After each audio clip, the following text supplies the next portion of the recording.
Morning, Minister. My name is Wilson Chimwedzi. I'm from an organization called Firefight. We've invested in doing climate issues, environment issues. But my question is not related to that. Obviously, it's got a domino effect on the question.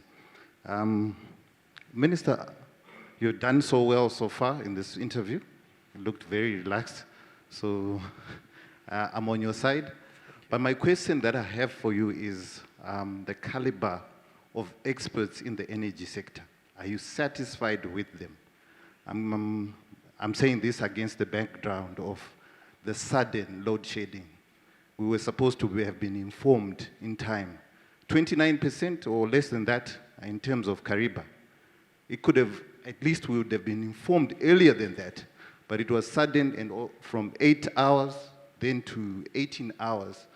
That I'm actually questioning the caliber of experts around that. And then number two, we've had a lot of dams in Zimbabwe, and we don't even have small hydropower stations in these dams. I think in Southern Africa, we're the most dammed country. And at least those small things are not happening. And then, of course, the last one, in terms of strategy. What strategy have they come up with? You know, the experts that we talk about. Most of the guys that are working for ZESA have been there for 20, 30 years, okay? What have they done? I think there's a question that we need to raise in terms of the caliber of people who are looking at the issue of energy. The last one is Kariba. We hear that in terms of the turbines that are there, they are insatiable, they love water. Per kilowatt produced. There are better turbines that could have been put there. I know we refurbished the one, and I think that's one of the reasons that we're having the rate at which the dam is coming down. So I don't know whether you can comment on those three things. Thank you. Thank you. Four things, actually. Minister, the Yes. four things. Well, let me start from the back. There is a lot of speculative talk around what is happening at Kariba. Now, ask yourself, when were the turbines put in place? Is that when the recession of the dam began? It started much earlier. So I don't know whether it's something against the people that put the turbines on, but we have to come out of the state of denial regarding climate change. It's real and it's happening. I've satisfied myself that the caliber of our engineers at ZESA is very high. We're very, very competent people who are dedicated to the work that they do. That is not to say everyone is like that, but I think principally we need to invest in a board composed of women and men of integrity in that order, so that we have effective management. We have effective risk managers who are able to realize that the way that the dam is behaving requires that we take action immediately. I'm quite certain that if we had that before, if we had a plan before, led by our experts at the utility, would either have a very small problem or wouldn't have a problem now. So it's very urgent that we now deal with the issues of generation of power in a very direct and deliberate way. Okay. There's a hand up front there. My name is Blessed Mhlanga. I'm with Heart and Soul. Minister, can you please explain to me how endemic aspects of corruption has affected power generation in this country? Because you had this Dema diesel power project as a total failure. You also have your Wikine Chivayo solar project in Gwanda, which ZESA has already dispensed over 5 million, and there's only a cabin there. And also, just lastly, I just want to know the extent the nation is paying for subsidizing electricity. How much is this costing Treasury per month to subsidize? Because you're saying that the power tariff is just too low. So what's the difference? What are we subsidizing? Thank you. corruption, subsidization? We must deal with corruption in a very direct way. It has been a principal cause of the inefficiencies at ZESA. This is public knowledge. The cases that is making reference to have been discussed within that context. But many people have made money through ZESA. It's a gold mine. We need to stop that. That is not the purpose for which this parastatal was set. This very important parastatal is there to ensure that we have power. And one hopes and trusts that the frustrations that all of us are experiencing will help us to take an active interest in how the parastatal is run. You have now, right now, we have about 4,000 transformers that have been stolen. I'm not talking about cabling. And one wonders. 4,000 transformers Yes. stolen. These are big things. Yeah, yes. And people are becoming more and more daring. But this can't be members of the public. This must be people in ZESA. That's what people are saying. And I'm hard-pressed not to believe that. My own belief is that there are people who want to disrupt the transformers so that they create an opportunity for tenders. We're going to catch them. Minister, that's shocking. We're going to catch them. When are we going to do that? We've already started this. Every little thing. We're looking at the legal framework now. And I'll be making proposals to Cabinet to tighten. If you are found with a bolt that has come from a transformer, would like you to go away for a long time, like the cattle rustlers. We cannot continue to handle these things with kids' gloves. Many people have illegal connections. Go to Gazaland. Go to the area around Westgate. Go to Chitungwiza. Across the country, people just going up and putting a wire and get, apart from the danger, they are thieving. But we need to deal with the people in ZESA who are stealing 4,000 transformers. Yes. I wish I could definitely say it's X and Y, but I can assure you I'm very hands-on. I've spoken to the security people with a view to understand. One of the things is, why should we have so many copper licenses to individuals? We are not a copper mining company, and we are looking country, and we are now looking at the whole gamut of issues around that. Our solutions must be holistic to ensure that we bring the illegalities that happen on a day-to-day basis to an end. Okay. The other issue was on subsidization, the amount of subsidization? Yeah, I think that's principally a treasury issue, and I don't want to stray into discussing what figures there are, if any. I would actually love if ZESA was subsidized itself. Okay. So, right. We'll take more questions. We've got questions, good people. Thank you, Honorable Minister. My name is Pelagia Kapuya from the African Women's Initiative in Developing Economies. Thank you. I just wanted to find out whether you could comment on the impact the SI 142 has had on this crisis that we have, if any, because we're looking at consumers who are owing in RTGS or bond, and the power itself needing foreign currency to be procured. So what is the relationship, if any, and the impact? Has it not exacerbated the situation? Thank you. Thank you. Thank you. Let me start before the statutory instrument that you make reference to, and talk about the ZESA debt. When I say 1.2 billion, this was United States dollars. And when we transitioned, that became RTGS. And that represents a significant loss of power, given the exchange loss that happened. All that is part of the burden that is on ZESA. And as a country, we must find a solution to it.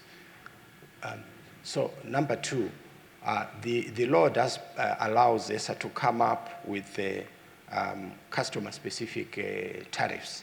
So the impact of Statutory Instrument 142, it hasn't really made too much of a difference in terms, because we can still have a tariff for the foreign currency earning companies, for example.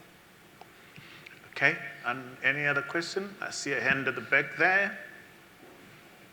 Forai Mandungumana from Alpha Media. I have two questions. I think one borders on the political will to actually drive these things that you're doing, because we have seen interventions for political expedience. I will talk about in 2013, there's a write-off debt to about 170 million US dollars. Those kind of interventions are then the things that then makes this whole sector unsustainable. How sure, how certain are we that whatever issues that you're talking about are going to be carried through? They are not going to be political interventions we are going into elections in 2023, and I'm sure there are going to be a few good issues that are going to go into there. Where we are, it's as a result of years of underinvestment, no deliberate investment. People knew that Kariba was where it was. What did we need to do? Invest in solar energy, invest in other microgrids, but we didn't do that. We are where we are because we set on the clock. So my question really is, do we have political will to carry through what is needed? That's number one. Number two requires to the question that you blessed raised and you avoided, which with regards to issues of subsidies. It's both in the fuel sector and in the electricity sector. We cannot run away from subsidies. As long as we are subsidizing and we are paying below what we're supposed to pay, we're going to continue to have these problems. In terms of fuel, right now we're paying below what we should be paying, and at the end of the day, it also comes to the taxpayer. I'm going to be probably paying off that subsidy by way of me being taxed. Can we not do with this holistically in a matter that really needs, we are where we are. Let's resolve this. Okay. Political will, do you have the support? Are you sure that all the things that you've been talking about here, you're going to be able to see them through? My duty as Minister of Energy and Power Development is to ensure that there is power and that we're developing power. And I've got a very clear mandate to do that. I don't want to discuss politics, particularly in the power sector, especially at this moment in time. I need to focus on the practical steps that we need to ensure that we are generating power and that our country is secure. That is my responsibility. I don't want to talk about historical issues. I'll be informed by what has happened, but I want to use my one set of eyes, that both of which are in front and none at the back. And I want to look forward and plan for the future. I think we need to avoid any form of politicking in the power sector. We need to make business-like decisions which recognize the centrality of the generation and transmission and provision of power to the people of Zimbabwe without reference to other political distractions. So the two questions that have just been asked right now, there seems to be a consensus that these people want to pay what it costs to produce power, what it paid to import fuel. Yes. Let's get rid of those subsidies, but recognizing that there are certain members of our public who might not be able to afford unless they have a targeted subsidy of that sort. Is that something that you're thinking of? Well, we certainly have to be sensitive to the impact of the tariff on the poor. We recognize that for most people in the urban areas, they really don't consume significant amounts of power. They just need something to run their radio, TV, lights, and some may not even have a stove. And so within the tariff, we need to be conscious of that fact. But and this is what you're going to be announcing next week as far as the tariff is concerned? Next week is not yet today. When the time comes, we'll discuss about it. But like I said, we have certain sensitivities that we should build into this. And so that's a point that we need to consider. Okay. I see quite a number of hands. You will all have an opportunity to ask. We've got about 30 minutes. or so of your brief questions. Thank you, Minister. In a crisis, the one thing that one has to do is to communicate, over-communicate if there's something like that. We find that there is very substandard communication coming from the energy sector headed by your ministry. Is there a place where we can have an energy watch kind of communique that comes in either daily or weekly, telling us about generation, demand, safety issues, investment opportunities, vandalism that is taking place, so that we don't always have to have an in-conversation with Trevor to understand some of these details. So is there something that can be done there, or some of these things are of sensitivity? Because load shedding as well, why can't we have that coming out daily to say, look, oh, just a thermometer showing that we are now in red, these areas will be affected, you will have 2 hours, you will have no hours, at least for planning purposes, whilst we deal with the issues. What is stopping us from just communicating facts the way you've just done today? Thank you. Fantastic. Communication, communication, communication, Minister. Yes, I agree with Shingi. We need to do more.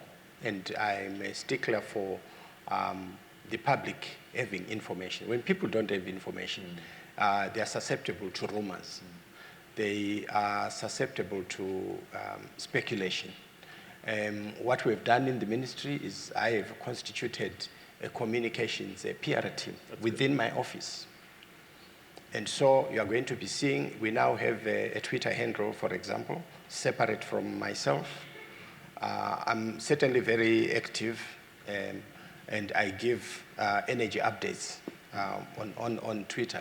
We need to give more information to the public. The public is entitled to this for decision making and simply to know what is happening. So we're going to see your communication department being much more active, remembering that only 10% of the population is on Twitter. Yes. The majority are not on Twitter. Yes, you know, WhatsApp, very popular. It's a very important means of communication. Newspapers, as far as I'm concerned, maybe not so effective. But Ouch. I agree. Well, at least not on advertising.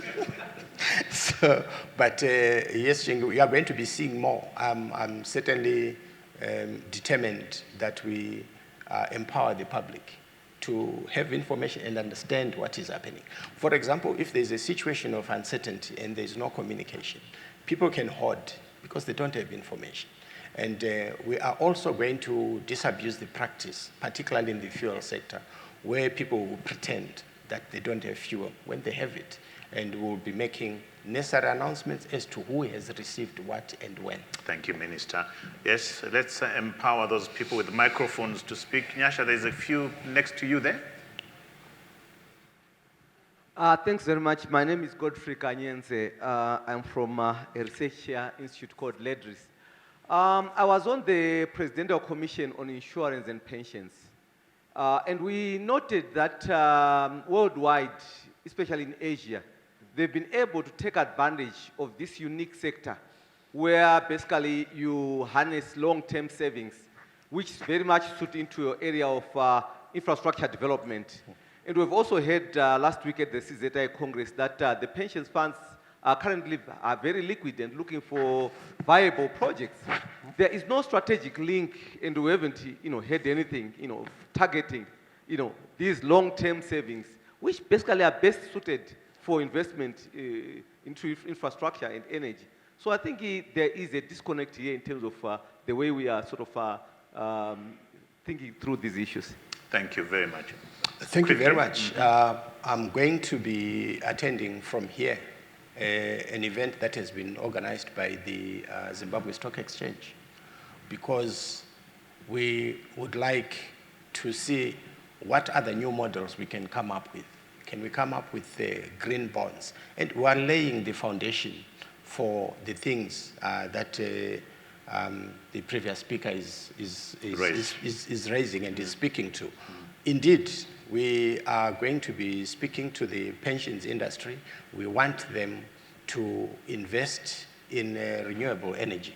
We are doing currently mapping the sites in the major towns where solar can be installed, rooftops, residential, and package that as an area where pension funds can, and other institutions, financial institutions that that are looking for a home for their money.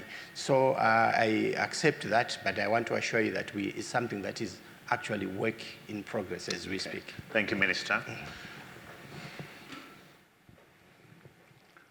Thank you, Minister. My name is Laurie Watermeyer. I'm with Hanyani Paper and Packaging. May I be so bold as to thank you for being a Minister of Energy with energy. Thank you. Thank you. On the practical side, in Southerton, in July, 39% of the available hours were load shed hours. And when you look at the pattern, there is a bit of a pattern in that on the weekends there was some power. But what would really help us in industry is if you could get your ministry to say, right, you can only have 60% of the hours, but Monday, Tuesday, you'll have power. The rest of the week, you won't have power. Then we can plan our shifts, we can reduce wastage, all sorts of things. Thank you very much for that question. Minister? Thank you very much. I'm sorry that obviously industry and commerce is experiencing these difficulties. I can imagine what it means for your various entities when you have to restart machines and they have to warm up and so forth, and then maybe by the time they warm up, ZESA is gone. Load shedding is a very painful thing for us to do because we understand how inconveniencing it is. But there is a lot of talk which is not based on the practical situations on the ground regarding how this is implemented. I must admit that ZESA, and I've already spoken to them about this, need to communicate better on load shedding. But these engineers who are forecast with a very difficult situation, it's not possible to predict on a daily basis the consumption pattern. And so, which is what would really inform us to say, is there extra power that can be used tomorrow? But what we're now looking at is to ensure that ZESA understands that there is greater use that can be made of the Southern African power pool in terms of buying or selling, even on a short-term basis, power, and in the process be able to pocket some power that we can give to industry. My major focus is really to say we need to see an urgent end to this load shedding situation. And finances permitting, we need to meter everyone very quickly, manage the demand side very tightly, and ensure that we are encouraging investment into the various sectors of the energy mix, including gas, wind, solar, and so forth. Good morning, Honorable Minister. Thank you again for your time. My name is Zoem Lochwa. I'm in the petroleum sector. Coming out of today's meeting, I think I'm going to be very clear about today's tactical approaches. We will discipline, we will load shed. We've got debt management structure that we are looking at. But I think I will come out not very clear about what the energy strategy of Zimbabwe actually is. I think there are bigger questions after all the tactical approaches have been met. I'm still not sure how we intend to reduce greenhouse gas emissions. I'm not sure how we intend to increase a share of renewable energy. I'm not sure what our energy saving targets are. So after all the tactical approaches are over, what exactly is our strategy in energy? I did indicate to you that we are working on an integrated resource plan. You have said so many things in what you have indicated, and I really wish that the meeting was simply about those issues. Those are very broad issues. I've indicated that we need a clear understanding of the deficit that we have in terms of power and come up with projects that quickly go and dislodge that deficit. That is in broad terms. I've also indicated to you that we need a good mix of energies so that we hedge against the problems that can arise with any one of them. And I think that's a very important component. I've also indicated that it's very important that we clear the 1.2 billion for the variety of reasons that I've stated, to make sure that ZESA is liquid, it can function without recourse to the fiscus, and that it is an attractive partner to local or international partners. I've also indicated to you that going forward, we expect the private sector to play an increased role in the generation of power. And I think that composite approach will help us to come out of the situation where we are in. Thank you. Thank you, Minister. Thank you. My name is Davizo Chitengu, and I'm here from Bishopsley School. What I'd like to talk to has to do with the conflict of interest that arises from the debtors that are owing you. And I have a suggestion, and that suggestion is I note that anytime I'm appointed to a board, a police clearance is required.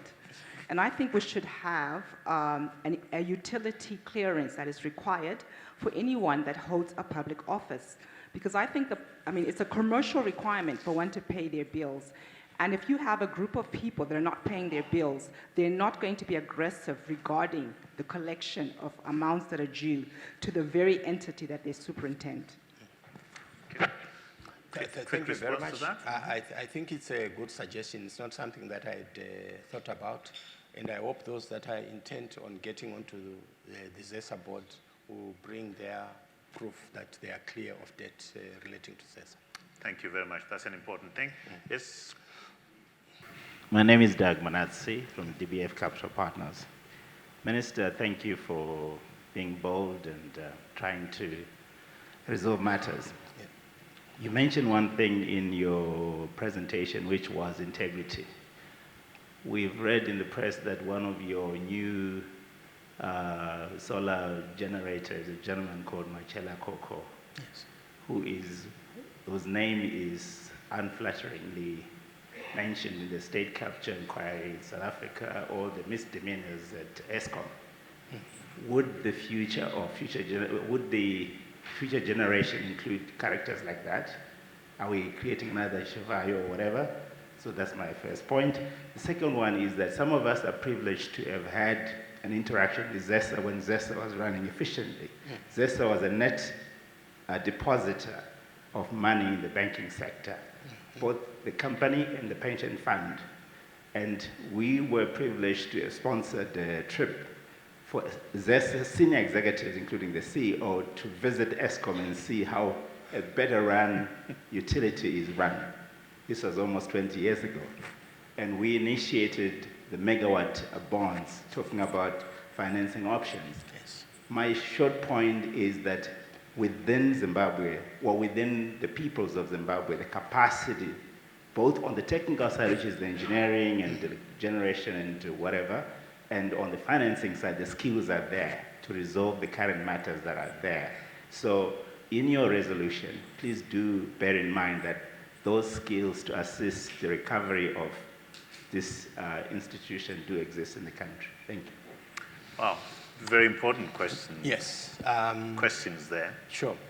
The first question, I need it to be understood that the Machela Koko issue, I've seen retractions on television in South Africa, but I'm really not intent on commenting on him as an individual.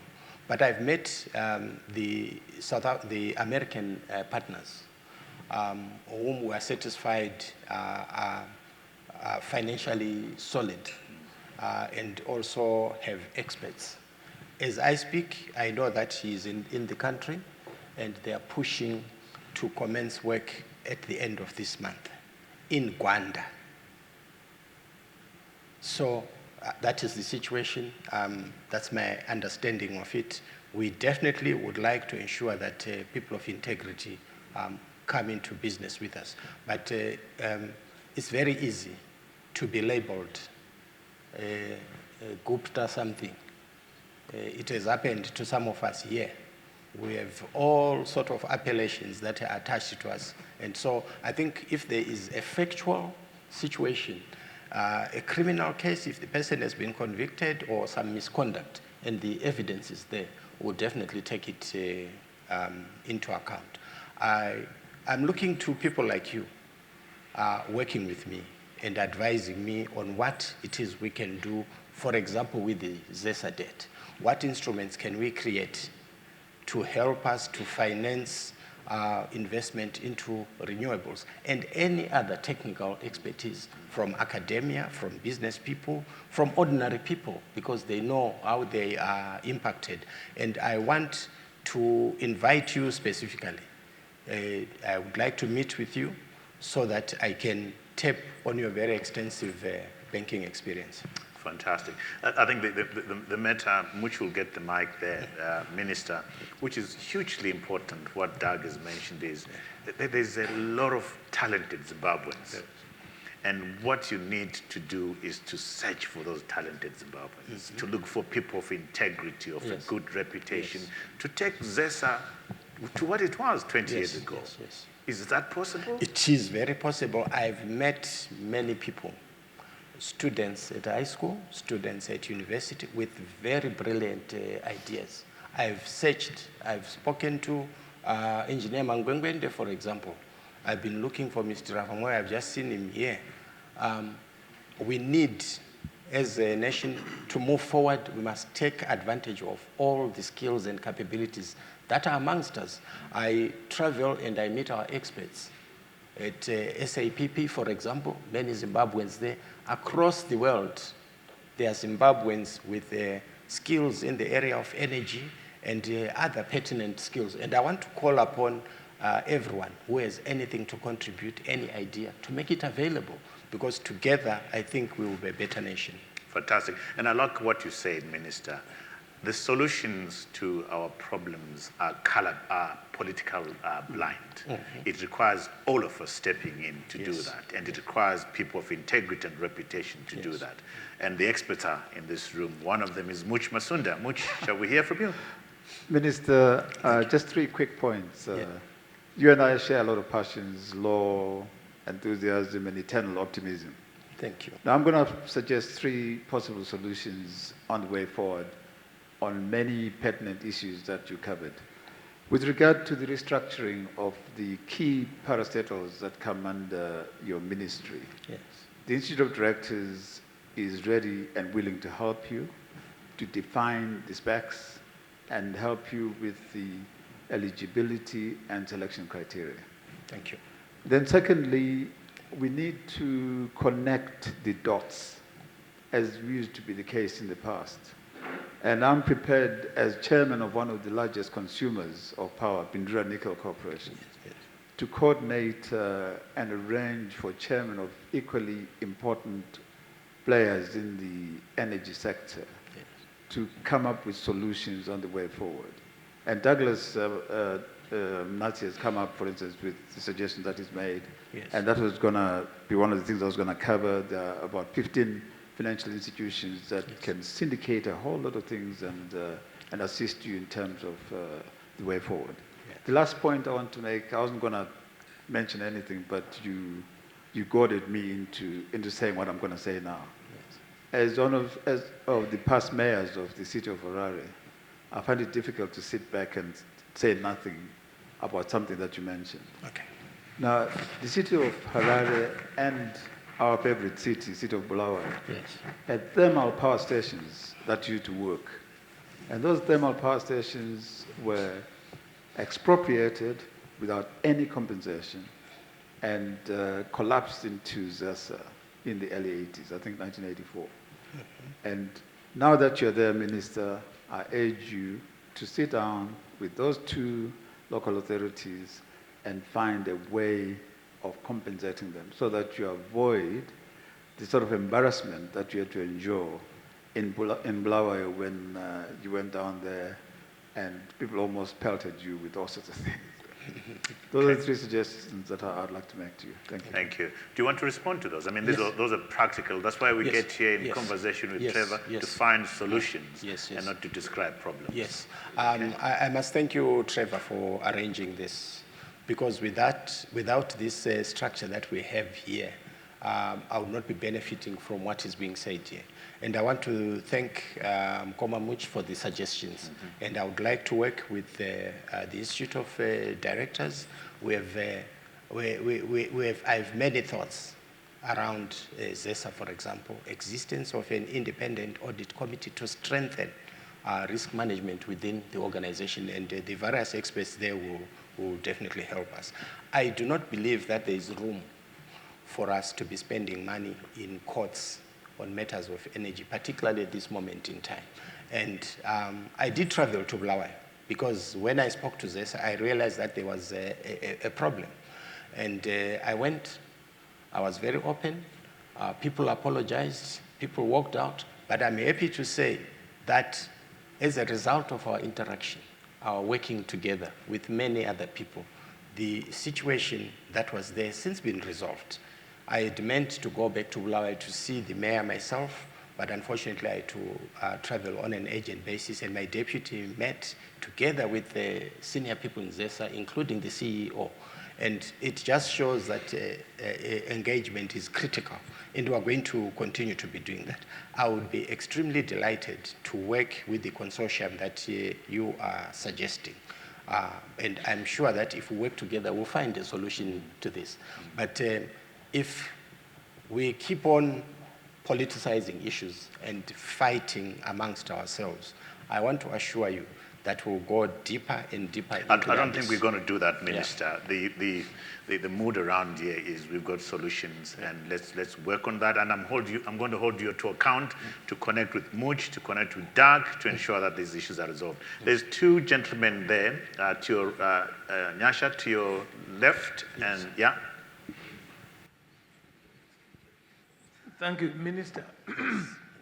My name is Anthony Mandiwanza. I think I can say generally the business community is not averse to a competitive, realistic tariff rate. Yes. The business community is acutely aware that if we have an artificial rate, it creates problems for the rest of the economy. So reviewing the tariffs is a shared, agreed concept to go forward. Yes. What is critically important is once you have reviewed the tariff, you must make sure that the electricity is available, because a combination of an increased tariff and erratic power supply will even be worse for business. So I think you need to deal with those issues. So the issue of date, I think, Minister, you need to be decisive. We've been talking a little bit circumspect. You need to be decisive. Those who have defaulted must be disconnected, including government. I don't see why government can't pay ZESA close on to 400 million, which is outstanding. And yet Minister Mutuli is saying he's now running a surplus budget. It's a contradiction. I don't understand that. So they must settle that bill. Equally, private citizens who have not paid must pay their bills. Then finally, Minister, you need to come up with a discriminating, clearly discriminating tariff structure. I propose that you have a 3-tier tariff structure. The first tier, which is top, is for those who are into mining who earn foreign currency. They can pay their rates straight into foreign currency. There is no problem in doing that. Number two, you then look at a tariff rate which is for the industrial sector, right? Number three, which is in Zim dollars. Number three would be the ordinary consumers. That government can subsidize because of the sensitivity in that area. So the three pricing tariff structure will go a long way to address the working capital requirement of ZESA. Having said that, ZESA cannot be allowed to continue to let people consume without paying and without collecting that money. It doesn't help. Thank you. Thanks, Anthony. Very important issues. Minister, do you want to respond to... Yeah, of course. I think I've indicated to every consumer that there is a train that is coming. I've also indicated here that our appetite for free things really has got to disappear. Life is not like that. So I take that submission to be a very, very critical one. We have ideas around the tariff, and these suggestions, I think to some extent, tally with the way we are conceptualizing the new tariff. We do have a soft spot for the poor, and we must be able to, probably because that's where I originated. Minister, I would love for you to say the tariff issue will be resolved next week. Let's get on with this thing. Why don't we do that? I think I said that, Trevor, didn't I? Did you? Okay, maybe I forgot because it's too important. Thank you, Minister. I think we all agree that we've got a crisis in terms of energy, especially with the ZESA. But I think ZESA will not get enough response, especially from the business sector. Reason being, you're saying you don't have enough energy, but at the same time, you've got areas that will never be load shaded. If we're saying it's a national problem and it's affecting everybody, let everybody have a fair share of that cut of electricity so that industry can get to do what it's doing and other businesses can run. Because, I'm Melissa from Traditional Travel and Tours. In our sector, we're being affected as well from the energy side of it. But you find there are areas that are not load shaded. How then do you get us to help you? If we're saying it's a national problem, then let the State House be load shaded because it's a problem that's affecting everyone. Let government entities be load shaded because they also have a huge bill, not paying, but it's a national problem. So can we get a fair share of this load shedding so that all of us are all affected and we all get to work? Thank you. Thank you very much. Government has cleared its indebtedness to ZESA. Government departments owed, and I did refer to this in my earlier remarks, they owed close to 20 million. They paid. I insisted that government must pay. And I've also insisted that there must be meters, starting with the Ministry of Energy. And so we are taking practical steps. I've also insisted that everyone who owes money must pay, regardless of social standing. But I don't think I can sit here and say we must go and load shed KG6, the barracks. Mm-hmm. Yeah. So I think we've got to have a deliberately sensitive approach to these things and not anything that is tainted with anything else. What we want to make sure is to manage consumption, but you're in the travel industry. This presents an opportunity for hotels, lodges, airports to go onto solar, and I'm going to be driving that significantly. Thank you, Minister. Callisto, with your question? Thank you, Trevor. Honorable Minister, I also want just to say thank you for being bold and being here to tell us exactly the way you're moving. Thank you. I just have one quick solution. Yes. And I think renewable energy for the service industry and homeowners must be driven. And this can be done by financial institutions. I'm glad Dad talked about it already. Yes. They can fund it. They can bring in money, and those people will buy their own equipment and have it without having to worry about even the tariff rate. Yes. But this can be done today. Yes. And you can drive that so that I come from the manufacturing industry. Yes. Then we can have the manufacturing back on stream and start running. Yes. Otherwise, if we don't do that and we keep delaying, let's not go back to the 40 years mistakes. Let's get on with something that can work and do it now. Thank you. Thank you, Callisto. Minister? Yes, I'm very grateful for what you have said. Our strategy is to disengage as many consumers as possible from the grid. And we realize that solar is a key component of this compared to gas or wind, for example. For you to start a wind-powered generation unit, you need 1 year of testing the strength of the of the wind in the area. You need 100 megawatt to be able to do that. So I agree with you. We need to disengage as many people as possible, including government departments, which have power on throughout the night at times. We need to change the lights that are used. I don't know if we can change these ones because they clearly consume a lot of power, and promote LED, which is produced locally. So I can assure you that this is a matter that is very close to my heart, and we're going to be driving solar. I would like to encourage local companies, local financial institutions to take an active interest to invest in renewables, because running generators is not going to allow viable industry. Thank you, Minister. There's a hand with a mic, and Rick up front here. My name is Kudzai Midzi. I'm in the energy sector. Mr. Jokonya already touched on my point a bit, but I'll elaborate a bit further. Now, today, our renewable energy policy is unclear. And as an investor, you're not sure what assurances you can get. What are the deliberate steps that are being taken to create a framework, a legal structure that protects the investor? Solar is notoriously expensive, and you need 10, 20 years to recover your investment. And to do that, you need to be able to plan, knowing that there's a safety net via the legal structure. Second question is on, you mentioned that you're removing the duties and taxes on solar. I hope I understood you correctly. Maybe I missed the date on as to when this is effective from. Thank you. Thank you. Minister, you want to respond? Thank you very much.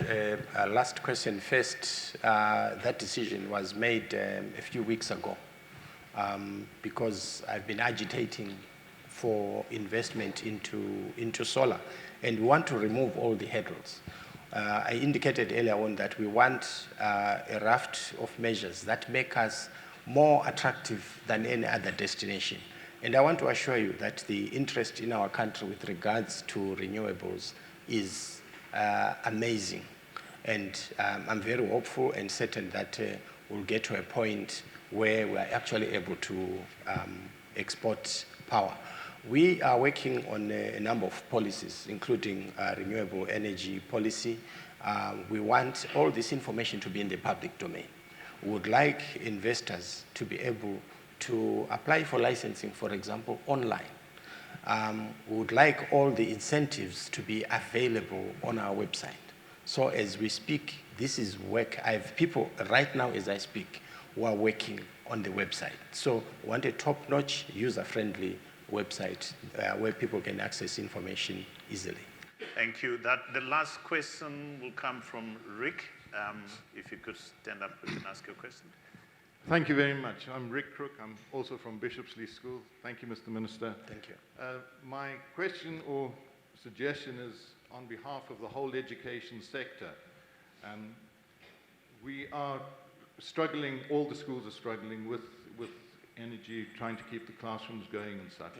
And we're trying to teach the children that renewable energy is the way of the future. Yes. Please, can we have a facility where education can bring in solar units for their schools to keep them going duty-free? If we can do that, it'll serve two purposes. Firstly, it's providing the energy that we need within the school, that we need to be off the grid. We don't want to be affected by that. But secondly, it is teaching the children that the future is solar, it is renewable energy. Thank you. Thanks, Rick, for that question. Minister? Yeah, thank you very much. There are critical institutions like hospitals and schools, for example, that we need to assure of power. And our thoughts around that is to say hospitals are not profit-making, essentially. And we need solar. Generators will not solve our problem. Neither will it solve the challenges at schools. But I'll certainly have a conversation with the ministers for education. Universities, we need solar. And I think there's a huge opportunity for commerce and industry to participate, and financial sector and pensions to participate in this business. And my ministry will do all that is necessary and possible to ensure that we facilitate investment in that sector. Minister, thank you so much. First of all, for your passion, for your energy, and for investing so much time to engage with these very influential people who have made amazing suggestions that could improve the way you perform. So thank you so much. Thank you so much. I'm deeply indebted. Thank you.